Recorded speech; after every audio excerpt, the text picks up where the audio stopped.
بسم اللہ الرحمن الرحیم۔ السلام علیکم۔ اس ویڈیو میں قرآن کریم کی تلاوت کی فضیلت احادیث کی روشنی میں آپ کے سامنے بیان ہوگا۔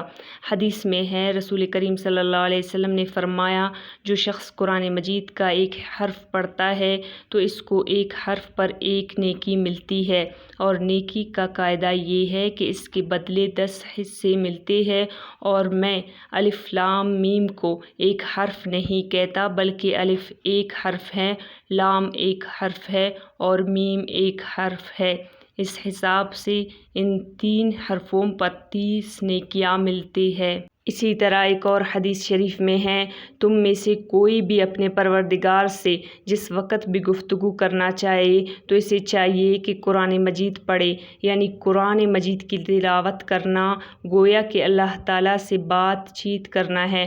لوگوں میں زیادہ مالدار وہ ہے جو قرآن کریم کے اٹھانے والے ہیں، یعنی وہ لوگ جن کے سینے میں اللہ تعالیٰ نے قرآن کو رکھا ہے۔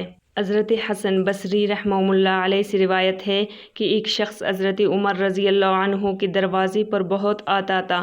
حضرت عمر رضی اللہ عنہ نے اس سے کہا کہ جاؤ اللہ تعالیٰ کی کتاب پڑھو۔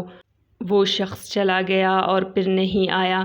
پھر حضرت عمر رضی اللہ عنہ اس سے ملے اور دوبارہ نہ ملنے کی وجہ پوچھی تو اس نے جواب دیا کہ میں نے اللہ تعالیٰ کی کتاب میں وہ چیز پالی جس نے مجھے عمر کے دروازے سے بے نیاز اور بے پرواہ کر دیا، یعنی قرآن مجید میں ایسی آیت مل گئی جس کی برکت سے میری نظر مخلوق سے ہٹ گئی اور اللہ تعالیٰ پر بھروسہ ہو گیا۔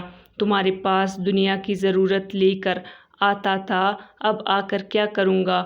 غالباً اس سے مراد اس قسم کے مضامین ہوں گے جو اس آیت میں ذکر ہے۔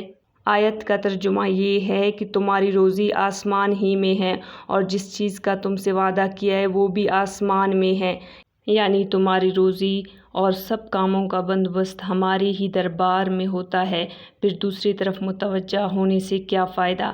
ایک اور حدیث شریف میں ہے، تم میں بہتر وہ لوگ ہیں جنہوں نے قرآن مجید پڑھا اور قرآن پڑھایا۔